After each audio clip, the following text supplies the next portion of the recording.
राजस्थान में होने वाले राइजिंग राजस्थान के तहत निवेश के लिए देश विदेश के तमाम उद्यमियों को बीजेपी सरकार न्योता दे रही है। तो वहीं मुख्यमंत्री भजन लाल शर्मा और deputy CM doctor Premchand Bairwa Japan और दक्षिण कोरिया के दौरे पर हैं, जहां आगामी rising Rajasthan global investment summit 2024 के संदर्भ में जापान प्रवास के दौरान ओसाका में आयोजित इन्वेस्टर्स मीट में निवेशकों को संबोधित किया।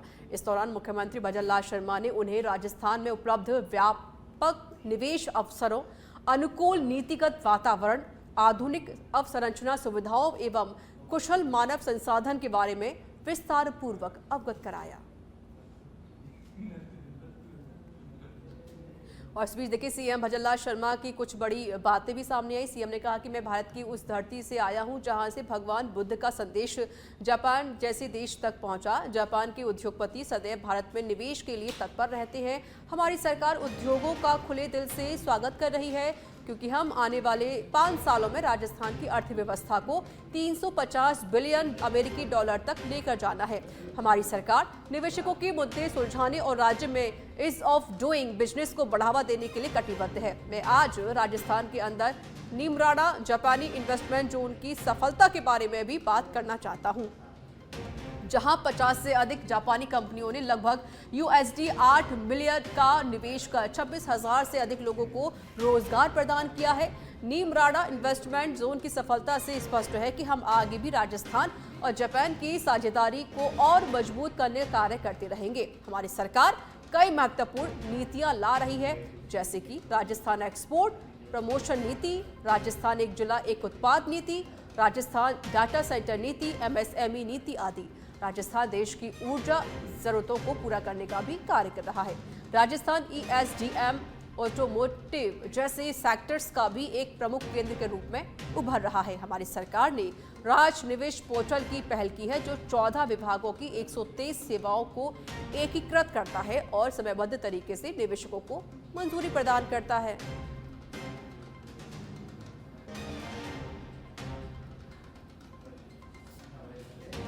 और हरियाणा विधानसभा चुनाव को लेकर बड़ी खबर आपको बता देते हैं। हरियाणा में मिशन एकता पार्टी भी लड़ रही है चुनाव। पहली बार पार्टी ने उतारे हैं 5 प्रत्याशी चुनावी मैदान में। मिशन एकता पार्टी की राष्ट्रीय अध्यक्ष कांता आल्डिया शहबाज से चुनाव लड़ रही है। कांता आल्डिया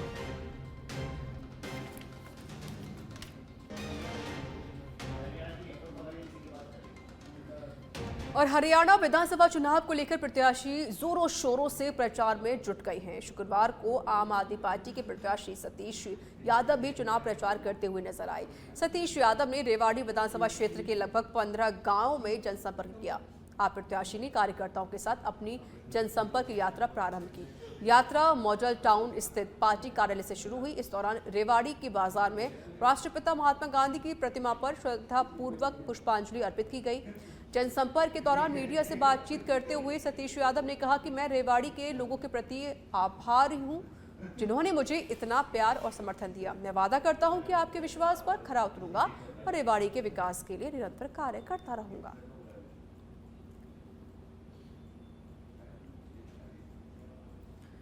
चित्तौड़गढ़ में जिला जाट समाज संस्था की ओर से कार्यक्रम का आयोजन किया गया, जहां कार्यक्रम में पहुंचे केंद्रीय मंत्री भागीरथ चौधरी देरी के चलते नाराज दिखे, जिसके बाद संस्था के पदाधिकारी उनकी मान मनुहार करते नजर आए। जानकारी के मुताबिक जाट समाज संस्था की ओर से आयोजित कार्यक्रम में भाग लेने के लिए केंद्रीय मंत्री भागीरथ चौधरी व प्रदेश सरकार के मंत्री झावर सिंह खर्रा चित्तौड़गढ़ पहुंचे थे, जहां आयोग स्तर पर कार्यक्रम में देरी थी। तो वही केंद्रीय मंत्री चौधरी को अपने क्षेत्र में जाने की जल्दी भी थी। तो वही सर्किट हाउस में मंत्री भागीरथ चौधरी संस्था के सदस्यों और व्यवस्थाओं के साथ उन्हें कम अहमियत देने को लेकर नाराज दिखे।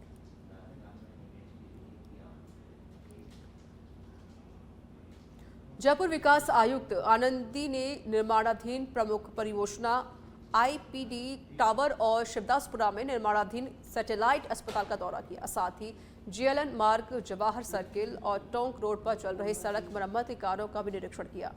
JDC ने दौरे के दौरान IPD टावर पर कॉरिडोर भवन की प्रगति के बारे में पूरी जानकारी प्राप्त की। इसके साथ ही निर्धारित समय सीमा में प्रोजेक्ट पूरा करने के निर्देश भी दिए।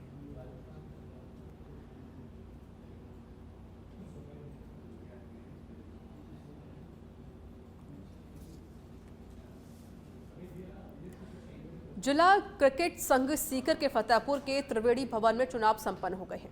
चुनाव से 4 दिन पूर्व त्रिवेणी भवन में ही नामांकन की प्रक्रिया की गई थी, जिसके अध्यक्ष, उपाध्यक्ष, सचिव, कोषाध्यक्ष सहित अन्य पदों के लिए एक ही गुट के सदस्यों ने अपना नामांकन दाखिल किया था। इसके बाद कृष्ण कुमार नेवामत को निर्विरोध डीसीए का अध्यक्ष चुन लिया गया, तो वही 14 सदस्य निर्विरोध निर्वाचित हुए हैं। डीसीए की नई कार्यकारिणी में राज्यसभा सांसद और पूर्व मंत्री घनश्याम तिवारी के बेटे की भी एंट्री हुई है। डीसीए में उनको कोषाध्यक्ष बनाया गया है। इसके अलावा भाजपा से फतेहपुर विधानसभा से प्रत्याशी रहे सीएलसी के निदेशक श्रवण चौधरी को भी उपाध्यक्ष बनाया गया है। राजस्थान क्रिकेट एसोसिएशन के पूर्व सचिव सुभाष जोशी सीकर जिला क्रिकेट एसोसिएशन के सचिव चुने गए हैं। इसके अलावा 3 लोगों को उपाध्यक्ष, 3 लोगों को सह सचिव और 5 लोगों को सदस्य बनाया गया है। सभी नवनिर्वाचित सदस्यों को माला पहनाकर उनका सम्मान किया गया।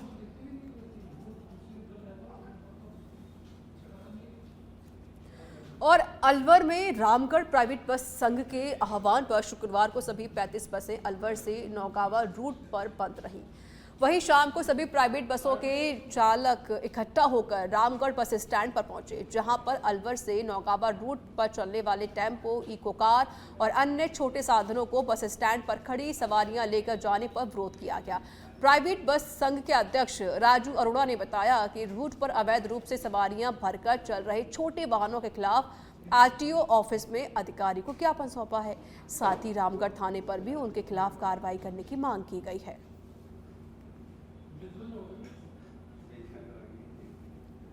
अलवर से नोवा उपनगरीय मार्ग के परमिट है, जिन पे अवैध रूप से टेम्पू, 3 पहिए के टेम्पू जिनके सिटी के परमिट है, इको गाड़ियां जिनके कोई परमिट नहीं है, अवैध गाड़ियां हैं, पूरे दिन हमारी बसों के आगे चलती है।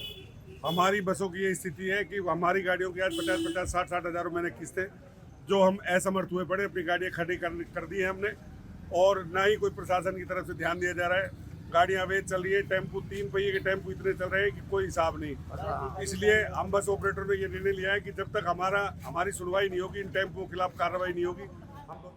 पाली जिले के शिव तालाब गांव में 108 साल के बाद 36 कौम की महिलाओं ने समुद्र मंथन का भव्य आयोजन किया, जिसमें समस्त सुहागिन महिलाओं ने अपने भाइयों के साथ विशाल शिव तालाब में हिलोर कर समंदर हिलोरने की रस्म निभाई गई। भाइयों ने समुद्र मंथन के जल को अपनी बहनों को पिलाया। इस अवसर पर भव्य भजन संध्या का आयोजन भी किया गया, जिसमें भजन कलाकार देवपुरी जालौर और दुर्गा राजपुरोहित घेवड़ा ने भजनों की प्रस्तुतियां दी।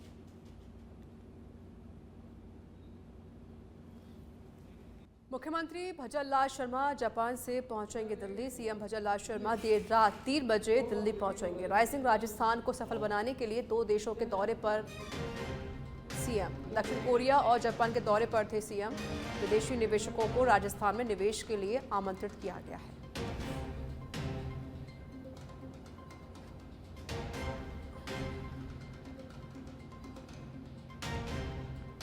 तो देखिए, विदेशी निवेशकों को राजस्थान में निवेश के लिए मुख्यमंत्री ने आमंत्रित किया है। सीएम भजन लाल शर्मा अब जापान से दिल्ली पहुंचे।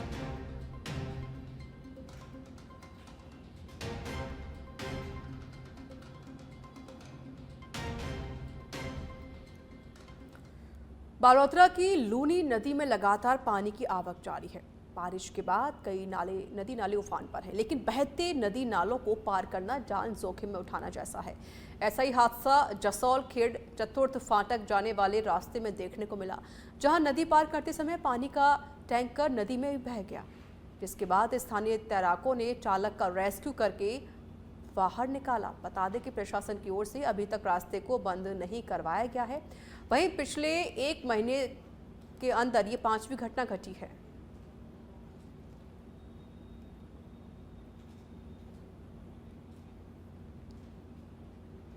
बीकानेर के महाजन फील्ड फायरिंग रेंज में इन दिनों 2 दिग्गज देश युद्धाभ्यास कर रहे हैं। भारत अमेरिका के लगभग 1200 जवान 9 सितंबर से एक्सरसाइज कर रहे हैं। यह युद्धाभ्यास 15 दिन तक चलेगा। तो वहीं शुक्रवार को दोनों महाशक्तियों ने एक दूसरे के शस्त्रों के बारे में बताया। इनकी तकनीक भी एक दूसरे के साथ साझा की।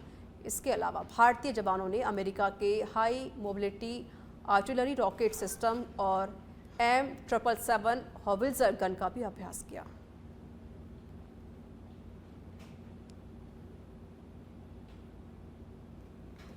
तो इसके लिए हमने अपना mobility of troops and equipments, इसके साथ efficient supply chain for critical resources जैसे खाना एंड फ्यूल इंश्योर किया है for both the armies. And इस एक्सरसाइज में मुझे अपना होराइजन एक्सपैंड करने का मौका मिला है।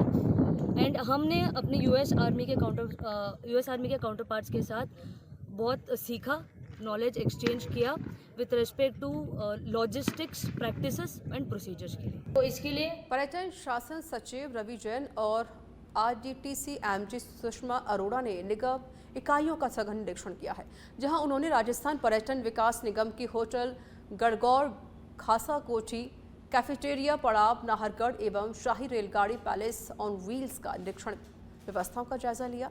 पर्यटन सचिव रवि जैन ने बताया कि प्रदेश में आने वाले पर्यटकों को बेहतर सुविधा मिल सके, इसके लिए निगम की ओर से संचालित इकाइयों का निरीक्षण कर व्यवस्थाओं का जायजा लिया गया है। इसके साथ ही बरसों से घाटी में चली आ रही आरटीडीसी को मुनाफे में लाने के लिए आवश्यक कदम उठाए गए हैं। तो वहीं आरटीडीसी एमडी सुषमा अरोड़ा ने बताया कि पधारो हमारे देश के साथ हम देश विदेश के पर्यटकों को राजस्थान पधारने का आमंत्रण दे रहे हैं। इसलिए हमारी जिम्मेदारी बढ़ जाती है कि राजस्थान आने वाले सभी पर्यटकों को आवास, भोजन एवं परिवहन की अच्छी सुविधा मिले। आज हमने अपनी पूरी आरटीडीसी की टीम के साथ में आरटीडीसी की जो प्रॉपर्टीज़ है जयपुर में, खासतौर से गनगौर होटल है और साथ में पैलेस ऑन व्हील्स है, खासा कोठी है, इनका निरीक्षण किया। उसके बाद में यहाँ पर नाहरगढ़ में जो पड़ाव है, दुर्ग है, जो रेस्टोरेंट्स हैं, और प्लस नाहरगढ़ का जो पूरा मॉन्यूमेंट है उसकी विजिट की है। यहाँ की फैसिलिटीज़ को हमने देखा, यहाँ की अप्रोच रोड को भी देखा है, प्लस जो इश्यूज़ हैं दुर्ग जो रेस्टोरेंट को लेकर जो अभी खाली पड़ा है उसको लेकर भी चर्चा हुई है। और आगे हम आमेर की पन्ना बावड़ी पर जो रेस्टोरेंट है जो आरटीडीसी का है उसके बारे में भी हम देखेंगे कि उसका क्या किया जा सकता है। साचौर पुलिस ने मोस्ट वांटेड आरोपी की शहर में परेड कराई। आरोपी भजनलाल बिश्नोई को पैदल घुमाने के दौरान पुलिस जाब्ता भी साथ था। एसपी हरीश शंकर ने बताया कि आमजन को भयमुक्त करने के लिए आरोपी को पैदल बाजार में घुमाया गया है। साथ ही कहा कि आमजन को अपराधियों से डरने की कोई आवश्यकता नहीं है, बल्कि समय रहते घटना की जानकारी पुलिस तक पहुंचानी चाहिए ताकि आरोपियों की गिरफ्तारी हो सके।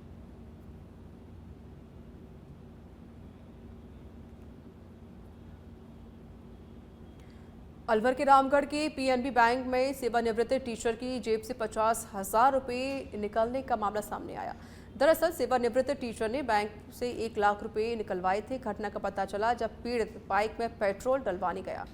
इस दौरान 50,000 रुपये कम मिले, जिसके बाद टीचर ने बैंक जाकर पूरी घटना के बारे में मैनेजर को जानकारी दी और 2 अनजान युवकों पर शक जताया गया। तो वही घटनाओं को लेकर थाने में रिपोर्ट दर्ज करवा दी है।